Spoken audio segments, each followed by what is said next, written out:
अस्सलामुअलैकुम and very welcome back this channel.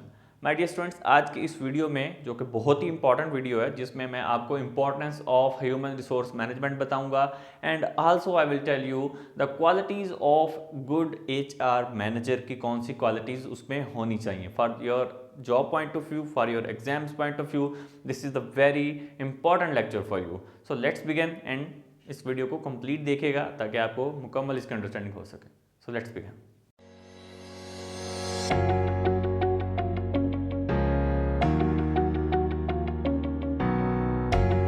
सबसे पहले हमारे पास है importance of human resource management. Human resource management क्यों इंपॉर्टेंट होती है किसी भी ऑर्गेनाइजेशन के लिए, किस तरह से ये इंपॉर्टेंस रोल प्ले कर सकती है किसी भी ऑर्गेनाइजेशन में। तो सबसे पहला पॉइंट मैं अगर आपको बताऊं कि ह्यूमन रिसोर्स का जो मैनेजर होता है या ये डिपार्टमेंट होता है, ये क्या काम करता है कि लोगों को हायर करता है, उनकी सिलेक्ट करता है, उनको प्रॉपर प्लेस करता है, राइट पर्सन को, राइट कैंडिडेट को सिलेक्ट करता है, the right time for the right job. ठीक है, तो अभी देखें कि अट्रैक्ट एंड रिटेन टैलेंट, जितना भी टैलेंट है, जितने भी एक्सपर्टीज़ पीपल हैं, जो भी अच्छा जिसका स्किलफुल पर्सन है, जिसकी ट्रेनिंग अच्छी है, जिसके जॉब स्किल्स अच्छी हैं, जिसका माइंडसेट अच्छा है, ऑर्गेनाइजेशन के गोल्स को अचीव कर सकता है, उसको ऑर्गेनाइजेशन का मैनेजर जो है वो हायर करेगा।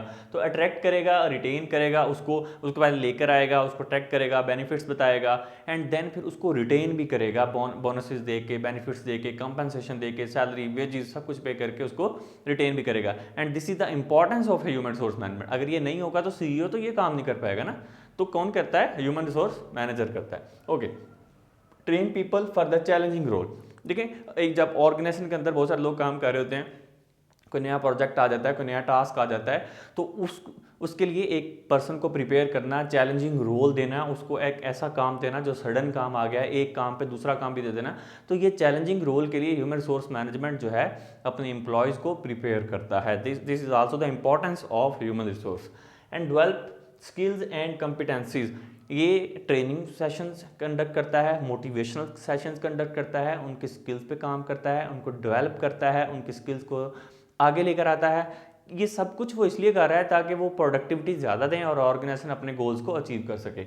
इन कंपिटेंसीज पे काम करता है, स्किल्स पे काम करता है और ट्रेनिंग के थ्रू ये काम हो जाता है। प्रमोट टीम स्पिरिट, ये टीम में रहने के लिए काम करता है, उन लोगों को एक टीम अप करता है, उनको ग्रुपिंग नहीं होने देता, पॉलिटिक्स नहीं क्रिएट होने देता, टीम स्पिरिट पे काम करता है, लोगों को सबको मिल के रहना, मिल के काम करना, प्रोजेक्ट पे बाउंस बैक करना, ये सब जितने भी रिस्पॉन्सिबिलिटीज़ हैं, एक्टिविटीज़ हैं, ये कौन परफॉर्म करता है? ये ह्यूमन रिसोर्स मैनेजर परफॉर्म करता है। It's very simple. Develop loyalty and commitment, ये जो भी एम्प्लॉयज़ को रिटेन करता है, लेकर आता है, ये ट्राई करता है कि वो लॉयल रहें ऑर्गेनाइजेशन के साथ, खुद भी लॉयल रहता है, ऑर्गेनाइजेशन की वेलफेयर के लिए काम करता है, अचीवमेंट ऑफ द गोल्स काम करता है, ये प्लान्स लेके चलता है। और कमिटमेंट होनी चाहिए, जो कमिटमेंट आपने की है फॉर द एम्प्लॉयज़, जिन एम्प्लॉयज़ के साथ कमिटमेंट करता है, जिन एक्सटर्नल पार्टीज़ के साथ कमिटमेंट करता है, गवर्नमेंट हो सकती है उसमें, डिफरेंट अदर हो सकते हैं, थर्ड पार्टी पर्सन हो सकते हैं, उस कमिटमेंट को ये अचीव करता है, पूरा करता है। और जिन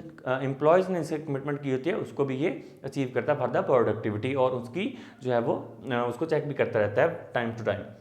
इंक्रीज प्रोडक्टिविटी एंड प्रॉफिट्स, ये प्रोडक्टिविटी को भी इंक्रीज करता है, प्रॉफिट को भी इंक्रीज करता है थ्रू देयर परफॉर्मेंसेज, उनकी परफॉर्मेंस पर नज़र रखता है, उनको जॉब एनालिसिस करता रहता है एंड देन कंट्रोल करता है उनको, और प्रोडक्टिविटी को इंक्रीज करने की कोशिश करता है सो दैट के कॉस्ट को मिनिमाइज किया जा सके और प्रोडक्टिविटी इंक्रीज की जा सके और ऑर्गेनाइजेशन के गोल्स को अचीव किया जा सके, प्रॉफिट भी इन्हेंस किया जा सके। जितना अच्छा एम्प्लॉयज़ काम करेंगे उतनी जल्दी ये ऑर्गेनाइजेशन अपने गोल्स को अचीव करेगी, प्रोडक्टिविटी भी आ जाएगी। और ये काम कैसे कौन कर रहा होता है इसको? ये सारे के सारे जो है वो एचआर मैनेजर इन चीज़ों का परफॉर्म कर रहा होता है। इम्प्रूव जॉब सेटिस्फैक्शन, जो काम कर रहे हैं उनकी जॉब की सेटिस्फैक्शन को ये बहुत ही इंपॉर्टेंट तरीके से देखें। अगर एक मैनेजर ऑर्गेनाइजेशन के अंदर काम करता है ना, उसको पता नहीं है कि उसके ऑर्गेनाइजेशन के एम्प्लॉयज़ हैप्पी हैं, उससे नाराज़ हैं, खुश हैं, अच्छे से काम करते हैं, फेड अप हैं, नहीं हैं, मोटिवेटेड हैं। अगर उसको ये नहीं पता ना वो किस तरह उनके गोल्स उसके जो काम वो कर रहा है उसके साथ वो मैच करते हैं, पैशन एंड प्रोफेशन सेम है, तो इसका मतलब वो एचआर कहलाने के लायक ही नहीं है। ठीक है, तो ऐसा एचआर बिल्कुल नहीं होना चाहिए जो वो जॉब सेटिस्फैक्शन की तरफ भी फोकस करता हो।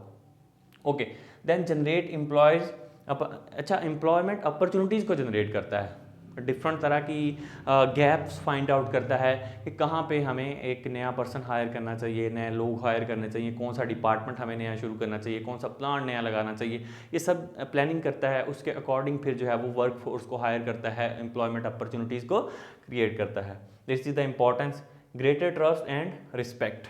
ये एक ऐसा पर्सन होता है जिसकी रिस्पेक्ट भी होती है और जो है वो इम्पॉर्टेंट पर्सन भी होता है, लोगों की नज़र में भी होता है, क्योंकि ये इसका बिहेवियर, उन लोगों के साथ काम करना, और ये उन लोगों के लिए भी रिस्पेक्ट रखता है जितने भी लोग वहाँ पे काम कर रहे होते हैं, क्योंकि इसके लिए सारे के सारे इक्वल एम्प्लॉयज़ होते हैं, कोई ज़्यादा नहीं होता, कोई कम नहीं होता, ठीक है। इसने इक्वल अपॉर्चुनिटीज़ के साथ उसको लेकर आता है, इक्वली उसको एवेलुएट करता है। ये सारी चीज़ें जो हैं ये importance of human resource management के अंदर आती हैं।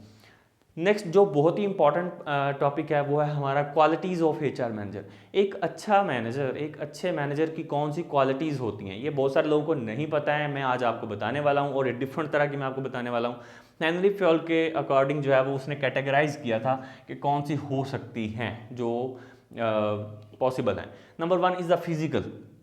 फिजिकल के अंदर पर्सन ऐसा होना चाहिए, एचआर मैनेजर ऐसा होना चाहिए जो हेल्थ उसकी अच्छी हो, सेहत उसकी अच्छी हो। ऐसा ना हो कि यार ढीला डाला सा पर्सन है, उसको कुछ पता ही नहीं है, उसकी सेहत ही ख़राब है, वो मेंटली फिजिकली फिट ही नहीं है, उसको आप एचआर मैनेजर बिठा देते हो। और बहुत सारी ऑर्गेनाइजेशन ने ऐसा किया हुआ है, ठीक है। और विगर होना चाहिए, एनर्जी और स्ट्रेंथ उसकी स्ट्रांग होनी चाहिए, उसका एनर्जी लेवल भी अच्छा हो, उसकी स्ट्रेंथ भी अच्छी हो, वो सेहतमंद भी होना चाहिए। ये सारी क्वालिटीज़ जो हैं वो फिजिकली उसके अंदर होनी चाहिए एचआर मैनेजर में, नंबर 1। Number 2 is mental. वो मेंटली फिट होना चाहिए, मतलब रैशनल पर्सन होना चाहिए, एबिलिटी टू अंडरस्टैंड होना चाहिए, एबिलिटी टू अडाप्टेबिलिटी होना चाहिए, उसके अंदर ये पावर हो कि वो जल्दी डिसीजन मेकिंग कर सके, किसी नई चीज़ को अडॉप्ट कर सके, कोई नया डिसीजन मेकिंग कर सके। So these are the things, ability to understand, learning, adoption, ठीक है। ये सारी की सारी जो चीज़ें हैं ये उसके अंदर होनी चाहिए mentally. Okay, number 3 is moral. Moral fairness. वो करेक्टर वाइज इस तरह का पर्सन होना चाहिए, वो फेयर होना चाहिए, उसके अंदर दो नंबरी नहीं होनी चाहिए, वो जो दोगलापन होता है वो नहीं होना चाहिए। एक एम्प्लॉय को ज़्यादा फोकस करना, दूसरे एम्प्लॉयज़ को कम फोकस करना, ऐसा बिल्कुल नहीं होना चाहिए। ऑर्गेनाइजेशंस के अंदर मोस्टली इस तरह के एम्प्लॉयज़ पाए जाते हैं जो ये हरकतें करते हैं। But the HR manager should be fair for everyone, ठीक है। रिस्पॉन्सिबल होना चाहिए, इनिशिएटिव उसको लेने चाहिए, लॉयल होना चाहिए, ये सारे मॉरली उसके अंदर एट्रीब्यूट्स होने चाहिए। वो नए इनिशिएटिव्स ले सके, नया कोई प्रोग्राम स्टार्ट कर सके, नई टेक्निक स्टार्ट कर सके, ये सारी चीज़ें। लॉयल भी हो, इनिशिएटिव्स ले, रिस्पॉन्सिबल भी हो अपने काम में कि मैंने ऑर्गेनाइजेशन को आगे ले चलना, because the backbone of the organisation. Number 4 is education. अच्छा, एजुकेशन के पॉइंट ऑफ व्यू से भी उसको वो टर्म्स, उसका जो सब्जेक्ट नॉलेज है वो क्लियर होना चाहिए। फंक्शंस कौन से हैं उसके, ये सारे उसको पता होना चाहिए। Subject knowledge about functions perform, जो उसने फंक्शंस परफॉर्म करने हैं उसके अबाउट कम से कम उसको नॉलेज हो। ऐसा नहीं होना चाहिए कि एक फिजिकल एक जो है वो साइकोलॉजी का पर्सन जो है एचआर लगा दो आप। और मोस्टली ऑर्गेनाइजेशन ऐसा किया हुआ है, उसको टर्म्स एंड कंडीशंस का ही नहीं पता, उसको यही नहीं पता कि ऑफर लेटर क्या होता है, पॉलिसी स्टेटमेंट क्या होती है, तो आप उसको उठा के जो है वो लगा दोगे। तो ऐसा बिल्कुल भी नहीं होना चाहिए ऑर्गेनाइजेशन में।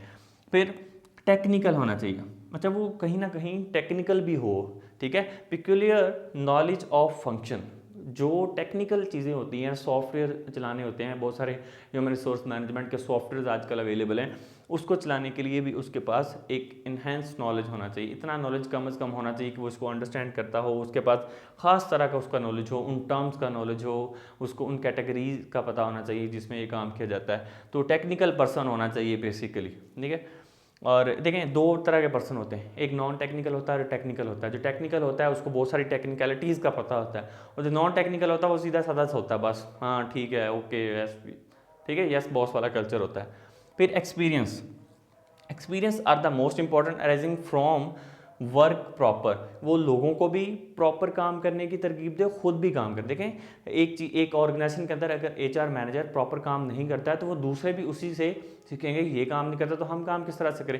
तो प्रॉपर काम होना चाहिए, वो खुद भी करे, लोगों को भी, वर्क फोर्स को इसी तरह से वो इनकरेज करे, उनको मोटिवेट करे, और वो एक्सपीरियंस, और उसको कुछ बैकवर्ड का भी एक्सपीरियंस होना चाहिए, पहले का भी पता होना चाहिए कि काम को किस तरह से हैंडल करना है। ये सारी क्वालिटीज़ एक अच्छे मैनेजर की हैं, उसके अंदर ये अवेलेबल होनी चाहिए, अदरवाइज़ वो एक अच्छा मैनेजर कभी भी नहीं हो सकता। यस बॉस, हाँ जी, ओके, ठीक है, ऐसा मैनेजर नहीं होना चाहिए। दूसरों के हक के लिए बात भी कर सकता हो कम से कम, ओके। अदर क्वालिटीज़ कौन सी हो सकती हैं?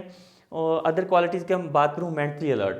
वो मेंटली अलर्ट होना चाहिए किसी भी सिचुएशन के लिए। किसी भी तरह की कोई एम्प्लॉय अगर छोड़ के चला जाता है तो उसके पास बैकअप पे एम्प्लॉय रेडी होना चाहिए। This is also the mental alert होना चाहिए, कम्पिटेंट होना चाहिए, काबिल आदमी होना चाहिए, कम्युनिकेशन स्किल्स अच्छी होनी चाहिए उसकी, ऑनेस्ट होना चाहिए, 2 नंबर ना हो, ऑनेस्टी हो ऑर्गेनाइजेशन के साथ भी, एम्प्लॉयज़ के साथ भी, for the everyone person in the working in that organisation. Patience होना चाहिए उसको, सब्र तहम्मुल भी आना चाहिए, patience for that any decision making, any quick decision making, किसी के बारे में कोई गलत राय कायम कर लेना, that is also not a good sign for the HR manager. So it would be a patience and social responsible, socially भी रिस्पॉन्सिबल हो, उसके ऊपर कुछ सोशली रिस्पॉन्सिबिलिटीज़ होती हैं towards organisation, towards the society, उसको भी वो फुलफ़िल करना चाहिए, लीगली भी उसको फुलफ़िल करना चाहिए, मॉरली भी उसका राइट बनता है कि वो उसको फुलफ़िल करे। एंड गुड कम्युनिकेटर होना चाहिए, जो कि मैं पहले ही बता चुका हूँ कि एक अच्छा कम्युनिकेटर ही HR मैनेजर हो सकता है। अगर कोई पर्सन अच्छा कम्युनिकेटर नहीं है तो वो HR मैनेजर बनने के ख्वाब भी ना देखे और उसके करीब भी ना जाए। It's my personal opinion to that person. Courteous होना चाहिए, वेल मैनर्ड होना चाहिए, ठीक है। अभी मैं यहाँ पे आपको एक ज़रूर बात करना चाहूँगा। फॉर एग्जांपल HR मैनेजर ऐसा नहीं होना चाहिए कि यस सर, जी सर, ओके सर, बस हर टाइम जो है वो ऑर्गेनाइजेशन के अंदर यही कल्चर उसको अडॉप्ट नहीं करना। मैंने आपको पहले बताया कि वो दूसरों के हक के लिए आवाज़ भी उठाए, काम भी करे प्रॉपर तरीके से। ये जो क्वालिटीज़ मैंने आपको बताई हैं ये कम से कम एक मैनेजर के अंदर, एक HR पर्सन के अंदर ये होनी चाहिए। अगर नहीं है तो वो HR मैनेजर आप उसको हायर नहीं कर सकते, आप उसको एक अच्छा मैनेजर वो नहीं बन सकते, वो अच्छा कम्युनिकेटर भी नहीं हो सकता। तो these are the qualities of HR manager and these are the importance of HRM। ये आप किसी भी पॉइंट ऑफ व्यू से, ऑर्गेनाइजेशन के पॉइंट ऑफ व्यू से, एग्जाम के पॉइंट ऑफ व्यू से इसको प्रिपेयर कर सकते हैं। So this is the lecture of today lecture. अगर आपको कोई भी कन्फ्यूजन हो तो आप कमेंट कर सकते हैं, इंस्टाग्राम पे पूछ सकते हैं। Thank you so much for watching this video को ज़्यादा ज़्यादा लाइक किया करें और अपने फ्रेंड्स के साथ शेयर भी कर दिया करें, स्वाब भी मिलेगा आपको भाई। Thank you so much for watching this video.